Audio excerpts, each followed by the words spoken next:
I'm Thierry, and I'm an ecologist who's involved in helping with Scientists for Extinction Rebellion. And tonight we have a really fascinating panel to discuss the science of tipping points and to try and explore what it is that we know about these, what it is that we don't know, what should we be afraid of, what shouldn't we be afraid of, and actually might such tipping points actually be something that we could really use to help us bring about the change that we need to address the planetary emergency. I'd like to welcome our panel now. So we have Professor Tim Lenton, who is the Director of the Global Systems Institute at the University of Exeter. We also have Professor Antje Boetius, who is from the Max Planck Institute for Marine Microbiology at the University of Bremen. We have Professor Simon Lewis, who is from the University of Leeds and studies, well, they'll all introduce themselves in a moment, and also Professor Ilona Otto, who's from the Potsdam Institute for Climate Impacts Research at the University of Potsdam. So I'm going to ask each of them now to introduce themselves, and then we'll go on to the questions. So over to you, Tim. Hi, everybody. My name is Tim Lenton, based here in the University of Exeter in Devon. I started studying tipping points, climate tipping points, about 15 years ago, published with colleagues a paper back in 2008 where we identified a set of around 9 tipping points we thought could be crossed this century under human-triggered global warming. Was somewhat roundly critiqued by some of my colleagues at the time for drawing attention to these high-impact events because others thought they were very low in probability. But a lot's happened in the intervening 10 years and things are changing in the Earth system. So last autumn with colleagues, we published an update just summarizing how several of these tipping points that we identified before may well be in motion, that we see accelerating change in key parts of the planet, ice sheets, forests, the ocean circulation. And what's more, we begin to see the kind of causal interactions between these bits of the Earth system begin to become apparent even in the data. So I've been working on early warning methods for tipping points, whether we can avoid them or not. Being forewarned is to be forearmed. But I have to say, I'm now focusing a lot of my efforts on how can we tip positive change to avoid the bad or the worst of climate tipping points. So I look forward to the discussion. Hand it back to Aaron. Thanks very much, Tim. Antje, would you like to introduce yourself next? Yes, this is Antje Boetius, and I was introduced as a scientist from the Max Planck Institute for Marine Microbiology, and it's true. I'm working as a scientist of the oceans and the polar systems and the deep sea, and I have a background in geomicrobiology. But I'm also the director of the Alfred Wegener Institute for Polar and Marine Research. Hence, I also am a science manager and very much concerned with the right way of observing polar systems that are changing so rapidly in these times. But I would like to start with a personal note. When I was a kid, I was often sitting on the lap of my grandfather, who was a whaler. And to me, the question of ecological tipping points is really very obvious when you think about the changes, the effects of whaling and the changes that has brought about. So I don't know if you know this, but today, and after decades of protecting whales, we still have probably, at least when it concerns the large whales, maybe 10% of the original population back. And this has completely changed the way we think that the ocean carbon pump works.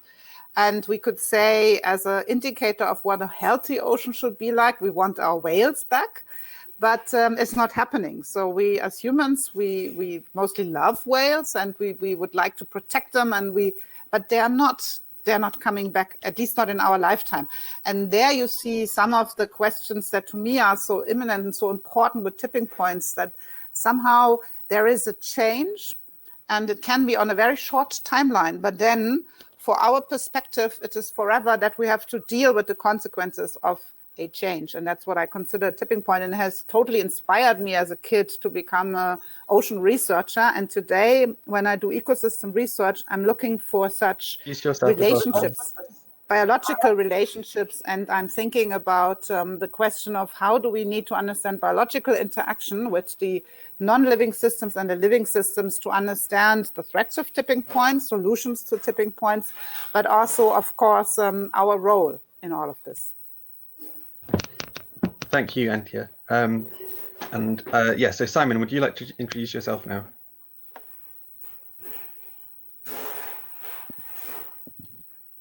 Hello, I'm Simon Lewis, and I'm Professor of Global Change Science at University College London and the University of Leeds.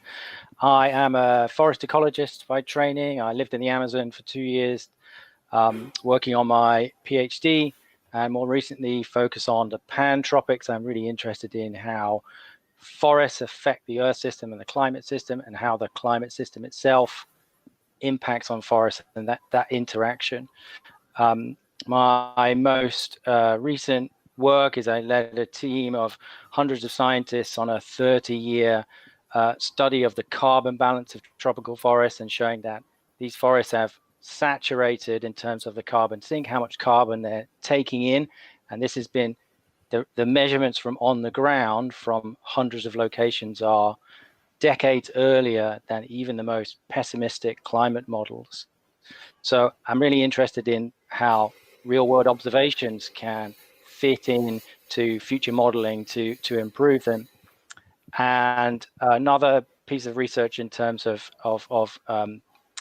potential feedback and tipping point is that my team mapped the world's largest tropical peatland, which is in a remote area of the central Congo. It's about the size of England, stores about 30 billion tons of carbon. And current work is to try and understand and build into models whether that is a new unidentified tipping element in the Earth system. I've written about tipping points, both social, ecological, and physical, in my book from 2 years ago, The Human Planet. Finally, Ilona, would you like to introduce yourself as well, please? Hi, thanks. I'm Ilona Otto, and I'm a researcher at the Potsdam Institute for Climate Impact Research in Potsdam in Germany. And actually in 2 days, I will start a professorship at the Wegner Center for Climate and Global Change at the University of Graz in Austria. I'm a social scientist, so I have a background in sociology and resource economics. But in the last years, I've been working with actually physicists and hydrologists. And exactly, so I've been kind of assessing in my own work what the tipping points in the climate system, what they mean for social systems. And kind of maybe like a turning point in my career was my involvement in the Turn Out the Heat report that my colleagues and I prepared for the World Bank. And the report was focusing on assessing the difference in terms of impacts between the 2 degrees scenario at the end of the century and 4 degrees scenario at the end of the century. So in other words, so like what's the difference? If we kind of go for the business as usual, we keep the emissions. At the end of the century, we'll have a world that is on average 4 degrees warmer than the pre-industrial level. And what's the difference between this scenario and kind of this more optimistic scenario? What if we push massively mitigation and we limit global warming to 2 degrees or well below 2 degrees by the end of the century? And I was kind of scared by the result of this report because actually I was assessing the impact on human health and agriculture. And then I learned that those impacts are actually non-linear, and like 4 degrees is not twice as bad as 2 degrees. It's oftentimes it's much more, and it's actually so to my understanding, it's like those changes in the 4 degrees world meant sort of like leaving or departing from the world as we know it in terms of kind of human nature relationships, and kind of maybe even the end for our human civilization. So so it kind of made me it scared me, it kind of moved me to act kind of more on mitigation or do research more on mitigation. At the same time, I was also a bit disappointed by the kind of standard approaches in economics or in social sciences to mitigation, that they don't address those kind of rapid non-linear changes that are needed to mitigate the climate on time. So it kind of brought me to my research actually on social tipping elements and what can we do to avoid an kind of human agency, and what can we do to avoid those massive changes in the ecosystems. Yeah, I finish here, and thank you for inviting me. And I'm looking forward to the questions. Thanks. Thank you very much, Ilona, and congratulations on your professorship. I'm going to ask this as an introductory question, so I'm going to direct it to Tim, but if anybody else would like to comment on it, that's fine as well. So could you explain what exactly are feedbacks and tipping points, and are they the same? And can you also give us a bit of the background and history of the science of tipping points and any examples that you think are relevant? Sure thing, Aaron. So when scientists talk about feedbacks, they mean closed loops of cause and effect. So something happens, it affects something else, but that then feeds back to affect the initial change. And we talk in a mathematical rather than an emotional language about feedbacks.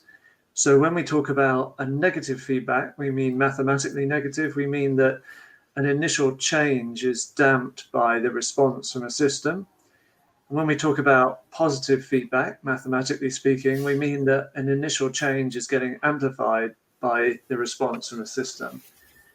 When we're talking about tipping points, we're talking about a particular subset of those positive feedbacks, which can get to a condition we sometimes call runaway. It's where an initial change to a system generates a response that's as big as the initial change that feeds back on it and generates as big a response again, and so on. And the system is then destined to travel off to some other state.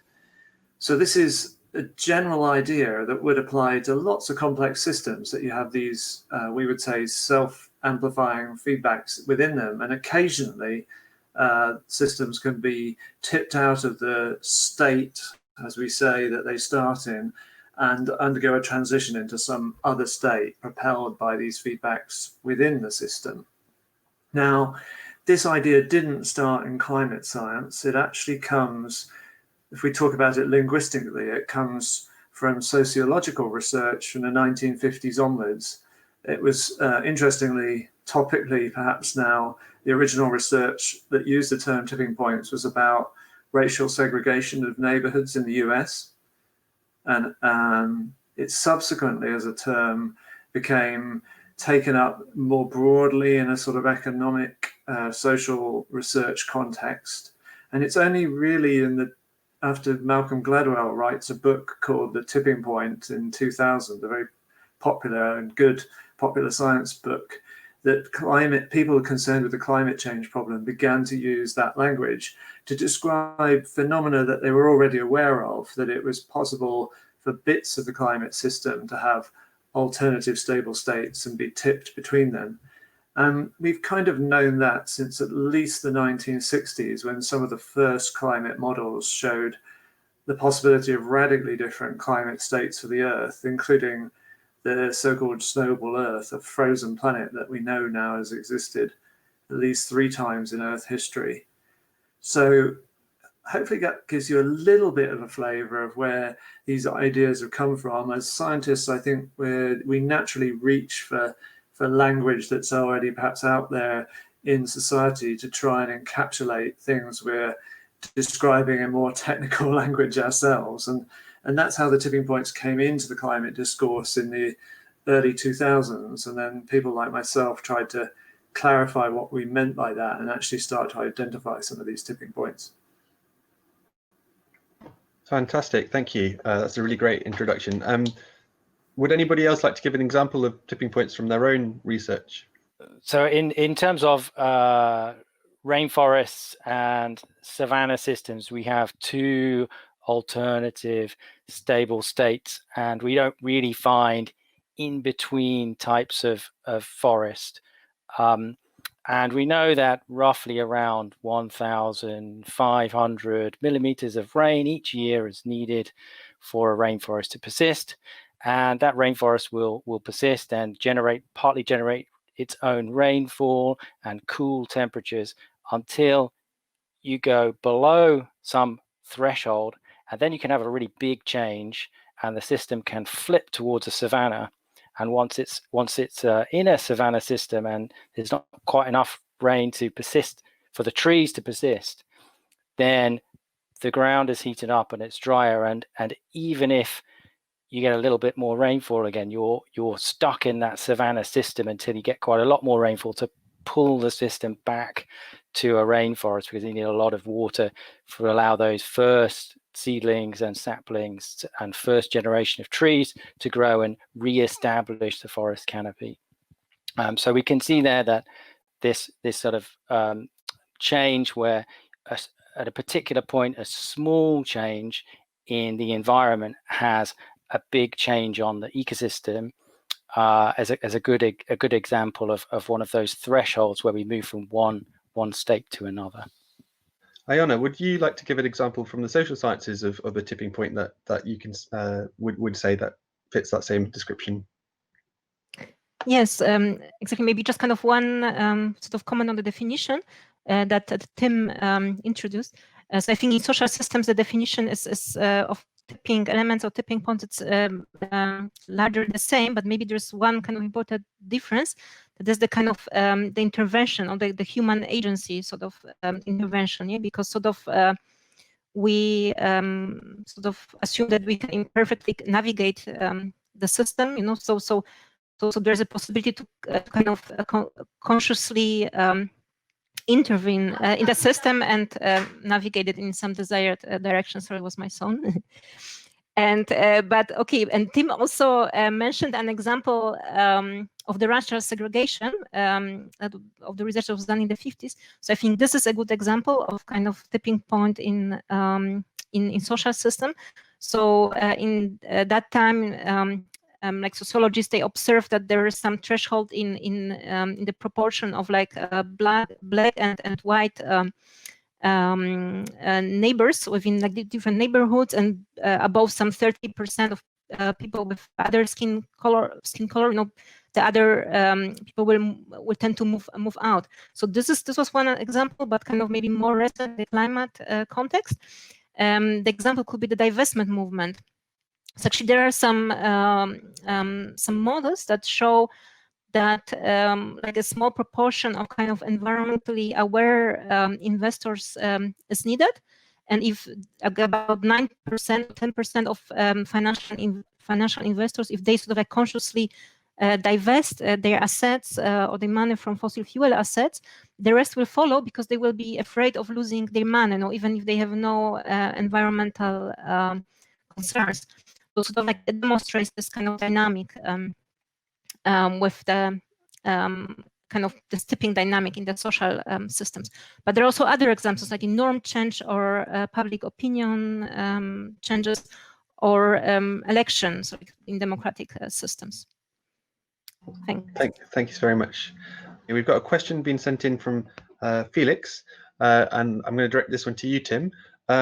They're asking about the scenario of runaway climate change, and they're saying, you know, what are the odds of a situation of a runaway climate change effect happening on the planet? And they're asking, is this possible between 1.5 and 2 degrees Celsius? Big question, Felix. Let's sincerely hope not. No, the concept of runaway climate change is sort of the worst case of the global tipping point, I guess, where the whole climate or Earth system is changing under its own momentum, its own feedbacks. And in that case, nothing we can do can affect the outcome other than we triggered it, presumably, in the first place. If we lived on the kind of planet where that was easy to happen, we wouldn't be here to talk about it. It would be almost tautological. So the Earth does have some quite extraordinary capabilities to self-regulate its climate. But of course, the problem we're in now is we're hitting the climate and the Earth system far faster than anything it's been used to. And that's why we're pushing ourselves into this Anthropocene state. But still, my assessment and that of colleagues would be we'd have to hit the climate quite a bit harder than 1.5 to 2 degrees to trigger a complete loss of control in the sense of a self-amplifying global warming. The trouble at 1.5 to 2 degrees, though, is that we can tip quite a lot of irreversible sea level rise. I'm of the view that we might already have committed ourselves to, in the long term, around 10 meters of sea level rise from tipping points in West Antarctica, East Antarctica, and the Greenland ice sheet. So you can make your own judgment call as to what you want to describe that as. I wouldn't call that a truly, that's not certainly not runaway global warming, but it's a sort of runaway global wetting or flooding up to a point. And I think that's where we're at with the science. For there to be runaway global warming, then the possibilities for that lurk in the clouds, literally. So the worry there is some of the latest evidence shows a greater sensitivity of what we call cloud feedbacks, and several of the latest models are returning results where warming 2 or 3 degrees suddenly turns out to be 5 degrees because of cloud feedbacks. I still wouldn't call that a complete runaway catastrophe, because we have to take a deeper reference point, like Venus is an example of a planet that's had truly runaway global warming and lost all its water and is now hot enough to melt lead at the surface. So like everything, it's a matter of degree. Thanks. Thank you, Tim. Okay, I'm going to ask the next question of Antje. In your view, how close is the tipping point with ocean methane hydrates? And if you could just explain what that tipping point is as well, that would be very helpful. Thank you. Yeah, so I studied a lot of methane hydrates when they first were discovered as potentially giant source of gas and energy. And then at the same time, the whole question about warming the ocean and probably dissolving a lot of methane, the smoking gun hypothesis, the hypothesis that then there would be a very sudden abrupt change, and there might be some evidence also in Earth history. But today we have largely revised are A, the quantity of methane hydrates we think there are, and B, most of them are lying in a depth that would take still very, very long to warm. So because pressure plays an important role. So, and then there's the third story of the question of hydrates and permafrost. And I think for all of the scientific evidence that there is, it would not be, it seems not to be of the greatest worry in those times that we're looking after, like the next 3 generations or so. It's important to watch them. But basically this first idea of the hydrates being able to change everything in the next 20, 30 years, I have not recently met a scientist who truly believes this is a significant immediate tipping point right now. Simon, can I ask you a question on this as well? Someone's picked up on what you were saying about the Amazon, and they were saying, with the recent deforestation of the Amazon, how close is this coming to its critical tipping point, and what timescale are we looking at? The Amazon tipping point, rainforest dieback, the idea is that the rainfall is reduced in an area, and then because rainforests recycle some of their own rainfall further inland, then as you lose some forest and it turns to a savanna or scrub system, then there's less rainfall getting further into the Amazon, and you can have a kind of rolling wave of dieback. And that reduction in rainfall can come from climate change. So increasing sea surface temperature leads to periodic droughts in the Amazon, and we've seen that in 2005 and 2010. And it could also exacerbate El Nino effects because they're added on to very high temperatures and causing extreme droughts. And we've seen that in 2015 and 2016. And that could reduce rainfall enough to start those trees to die off and to be slowly replaced by a savanna system, releasing carbon into the atmosphere from all those trees and then reinforcing that warming and periodic drying. Alternatively, the deforestation itself directly from human impacts directly from clearing land for agricultural use can also then, by the same process, reduce the rainfall further into the system. And it's very uncertain about exactly where this tipping point is. We've deforested about 17% of the Amazon, and somewhere between 20 and 40% of the Amazon might need to go in the southern and eastern area to drive rainfall low enough in the remaining rainforest to start a dieback. So it's some time off from now in terms of deforestation, and in terms of reduction in rainfall. That's also a relatively slow process. So we are seeing in the Amazon an increase in tree mortality in the most in the pristine rainforest, but that's not yet been enough to override the increase in growth in these trees from more carbon dioxide in the atmosphere. So it's a balance of processes. So on both counts, I don't think it's a very near term in the next decade or so, but it could be a little bit further into the future, but it's very uncertain. Actually, on that point, Ilona, can I ask you, in what way do you think tipping points are being properly addressed and thought about at the level of policy? This is a question that was sent by Ali in Canada, asking, how can policy decision making take properly tipping points into account? My experience is actually there's not much knowledge about tipping points, like in both natural and social systems, among the politicians, and actually, most of policies kind of tend to ignore this part of research. But although the situation is changing, I think actually like a great change was in the last few weeks, and of course the corona virus pandemic.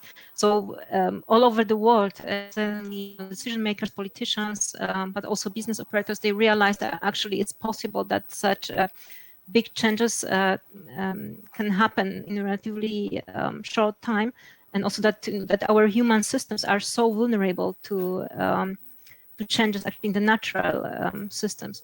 So I think things are changing, but still there's not big awareness. And actually, also like most of advisors to politicians are sort of like more kind of neoclassical economists or people who are within this kind of rational choice paradigm, and actually, they're this type of scientists. They believe, that people kind of respond perfectly, like to price incentives, and sort of also like there's little knowledge about sort of non-linear changes within societies. So sort of like most of neoclassical economics believes in kind of gradual changes, or that things change kind of step by step.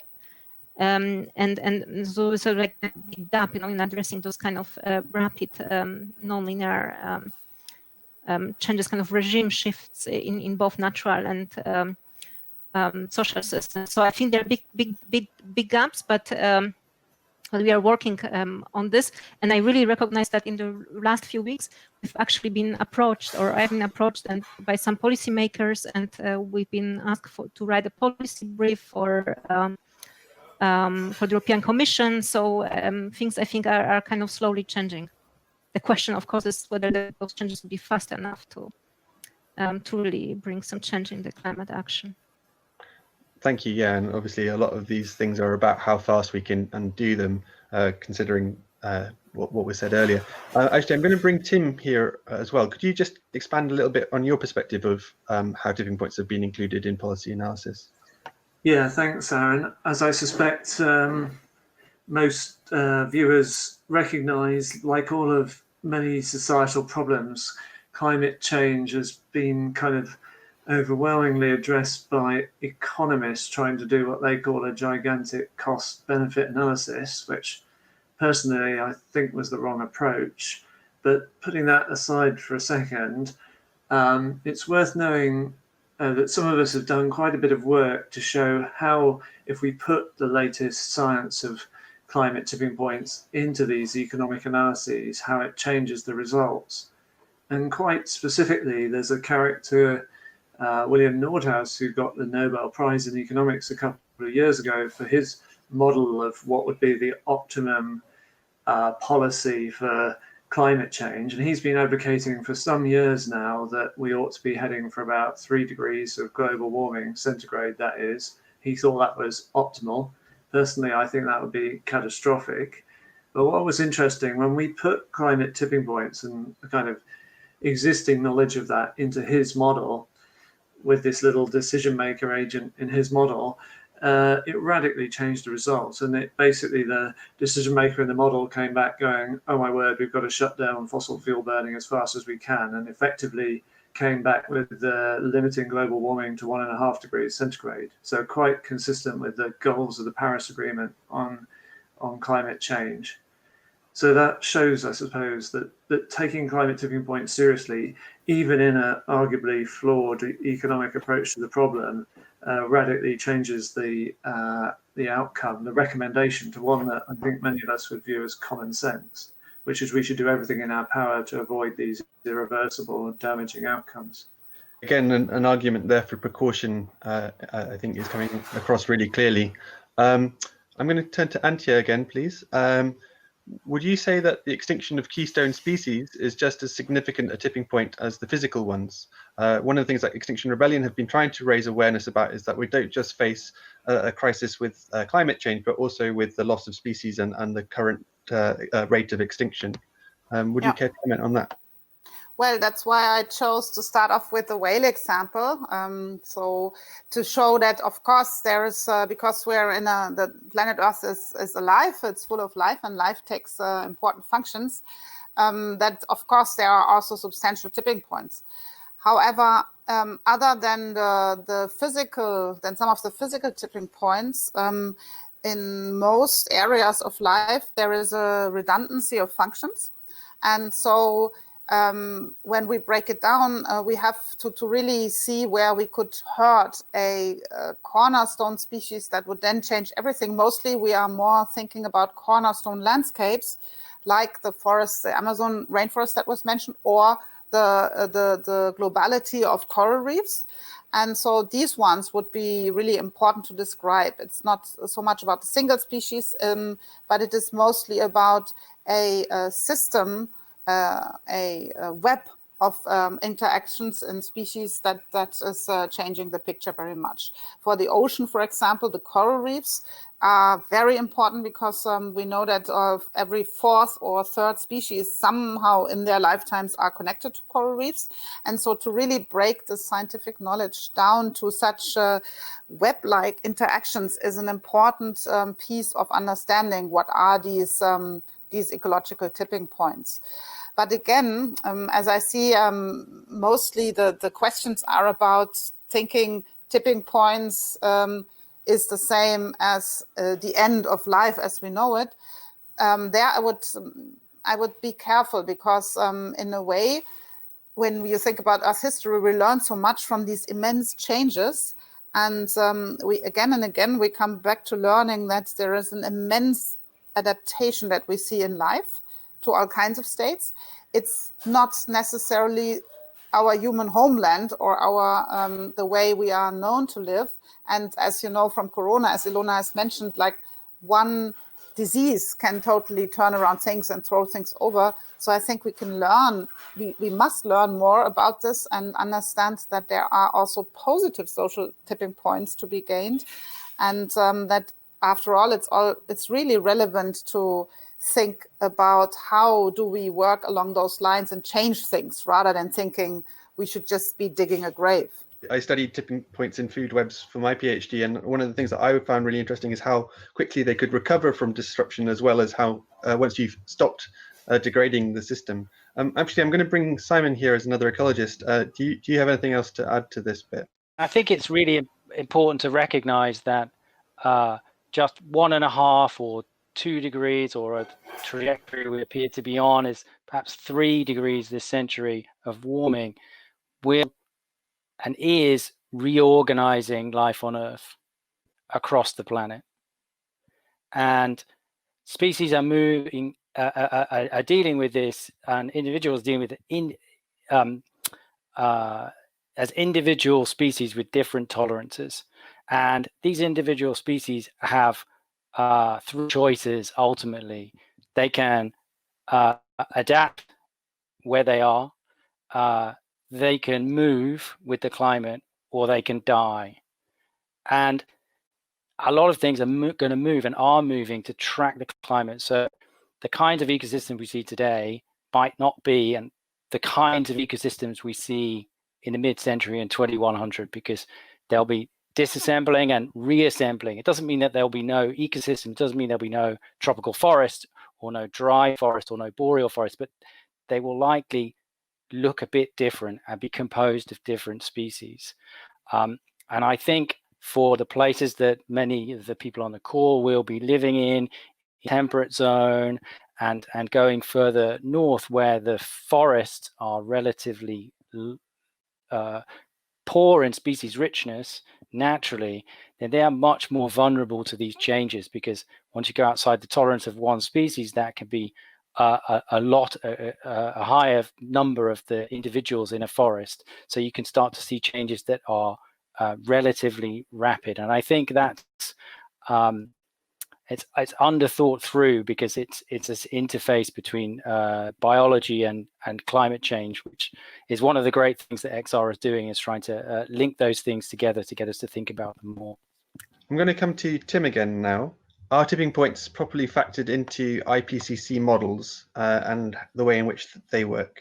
So some climate tipping points are in the climate models, and some have been in there for a very long time. So one of the iconic examples was the possibility of a collapse or reorganization of the Atlantic Ocean's overturning circulation. And that circulation has been a key part of pretty much all, we call them coupled climate models, since the 1990s. Nowadays, several other candidate tipping elements are in the models, including a lot of work on including permafrost and methane and carbon stores in the permafrost into, for example, the UK's system model. When it comes to sluggish things like ice sheets, they're not often coupled into the century timescale models used for the IPCC projections, but they're considered in the reports and done with what we call a kind of offline modeling of ice sheet models, driven by the output of other climate models. So on the whole, whilst there are still a few tipping points that are missing, and we can always question the quality of our representation of the relevant processes and feedbacks, probably more are in the models than not. And so that's important to know. If you hear people saying, oh, they're just not in the models, they're not in the models. Well, actually, quite a lot of them are in the models. They may not be represented perfectly, and that's the business of science, to make our representations better over time, and definitely to try and address the gaps that still exist where some candidate tipping points aren't done properly, or perhaps more crucially, our supposed state-of-the-art models have not got a good track record of being able to reproduce known past tipping points or known past abrupt climate changes. So there's several reasons to think that although the relevant things are in the model, there's something wrong with them, some of the models, and they may be overstable compared to what we've observed in the past.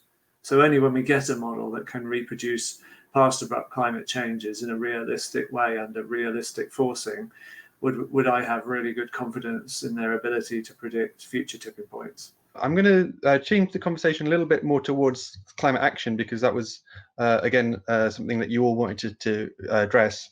And so I guess we could turn to Greta Thunberg's admonishment, as David from the US says, and say, what point will society listen to the scientists on this? So are we approaching a point where we are going to see a shift in the priority that we're giving to climate action? Who would like to start on this one? Just jump in.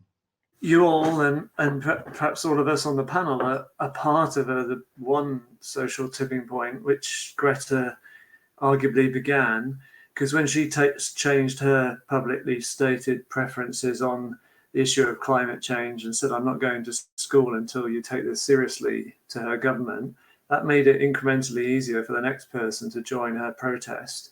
And before we knew it, we had tens or hundreds of thousands of us out on the streets publicly showing our strong views on this issue and lobbying our governments. And of course, governments left, right and centre have then gone on to declare a climate emergency, but that's worthless words unless it's followed through by corresponding action.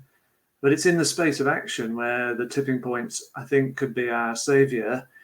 I'm personally trying to work on case studies that we already begin to see of positive tipping points, and I know Ilona's done a lot of work on that. So if we take the parochial example, here in the UK, coal has been shut out of UK electricity generation in just about the last 5 years, when it used to be a major part of electricity generation. That was done in this case through some putting a price on carbon that was enough to essentially disincentivize the use of the coal burning power stations. And it led to irreversible change, like the destruction of coal power stations. So that was a positive. Another good example is in Norway, where electric vehicles have been tipped, if you like, by policy into becoming the preferred new cars that people are purchasing. And with all of these things, there are economies of scale. So in that case, once electric vehicles uptake increases, then the price comes down, new battery technology gets developed, that enables electrification of other elements of transport. So there's a few examples where tipping has perhaps already begun, and the crucial question is, what further things could happen to tip really substantive action to go cascading up the scales from individual nations to global changes? And I think we've all got some agency to be a part of that. We've got another question tied to this from Scott, who's saying, what role do grassroots campaigns like XR and the youth strikes, as you just mentioned, have in bringing these social tipping points about? And what role do you think scientists could have in this? So I'm going to come to Simon with that, but yeah, please give other examples like Tim had as well, if you like. I was still kind of thinking about the prior question and you know, tipping points and action more generally, and I do think that the COVID-19 crisis, in a way, it's like climate change, but just rapidly sped up. You know, it's shown that without early action, things can really spiral out of control, and spiral out of control fast. And that those countries that took early action that seemed in the beginning to be relatively costly was actually the best move in the longer term, and really really lessened the economic and the social fallout from the early stages of COVID-19. So I think that in terms of thinking about what science can do, and we live in a world where scientific information about the future is the only way to get a handle on understanding it, even if that science is quite messy and sometimes inconclusive, as it's been with COVID, and as it inherently is in terms of identifying the exact points of these potential tipping points. So I think that the role of science is essential, and I think standing up for the wider public good can really help, and that's in a sense amplifying what we know in terms of the science to audiences like this is really important, because it's going to need, as Greta shows, like millions of people saying similar things and taking action together to be able to kind of force us on a path towards zero emissions. Thanks, Simon. Antje, would you like to come in with some examples here? Yeah, I also thought that we have to learn a lot from the corona pandemics. I mean, the shocking news is now that no one really flies and that travel has stopped, and the consumption of goods is decreased by more than 20%, traffic in parts 50% decrease, that still this is all about maybe at the end of the year a 7-8% reduction, depending on what countries remain in lockdown or not. And that teaches one lesson basically. You really can understand where the big game changers are in technology and in the energy system. And it is absolutely appropriate to focus on those. So when we see ourselves as a complex system, I find it very important in policy advice and also in policy approaches to just pick the biggest game changers. And that's still coal, as Tim mentioned in the beginning. And there you see things changing. So eventually, at least the EU, when they move forward with their Green Deal, there are signs that especially Corona has changed the way governments think and also see the numbers in their own hands on a very quick scale.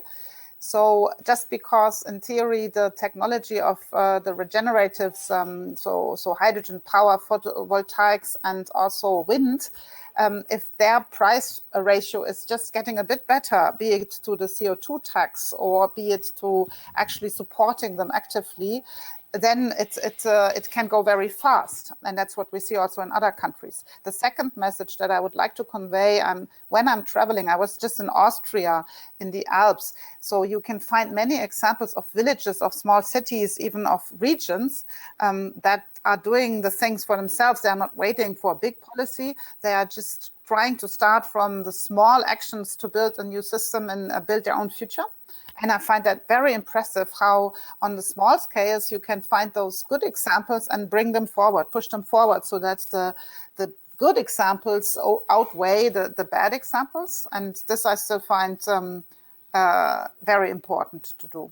We're coming up to the end of this hour now, so I'm going to ask you all to provide us with some take-home messages that you think are really important for us to think about as Extinction Rebellion, as a movement, to think about how we should be talking about these things, what things we need to bear in mind. So I'm going to start with you, Ilona, if that's okay. First message is that I think we are now in a window of opportunity. So I think the Corona crisis showed that we can reduce emissions rapidly. But of course, without any action, there will be a rubber band effect and the emissions will keep increasing again as soon as the lockdown measures are removed. And we are actually now facing like those massive subsidies that are issued by many governments for the kind of post-corona recovery. And I think it's really critical that those subsidies are going to address or kind of take into account the climate crisis, and that there must be some conditions for companies that get them, that they think about how to decarbonize within like the next year, 3 years, 5 years. So I think it's absolutely critical. And I've just read that there are globally about $9 trillion subsidies that are kind of being made available. So I think this is really extremely important. And the second message that I wanted to bring is that exactly this what you are doing. I think that it's really important. And actually in my research on social tipping, I learned that that you need like a critical minority that is able, like there's documented evidence that critical minorities are able to change the majority of the society. And it's not so many people. At the end, it's about, in some sectors, about 10%. In other sectors of social system, it's about like 20 to 25%. And we are talking about civil disobedience. It's enough even to have about 3.5% of population to join civil disobedience movement to really lead to some major changes in regulations, in policies. So I think it's absolutely necessary, and it's really critical what you are doing. And you are the critical minority that I really believe is able to change our whole society. And we as scientists, we are scientists, but we're also citizens. So that's why I think we should actively support social movements, just like yours. Thank you. I think I will stop here. That's perfect. Thank you very much, Ilona. Can I go to Simon now? Would you like to summarize some take-home messages as well, please? I think the most important message from Climate Tipping Point is that it really tells us that the future evolution of climate change is not going to be smooth and linear. The problems are going to mount as global average temperatures rise. And in terms of stabilizing the climate, then we know that that requires stabilizing emissions to be zero or net zero. And the sooner we do that, the fewer the problems that we will suffer, and the fewer the people will suffer.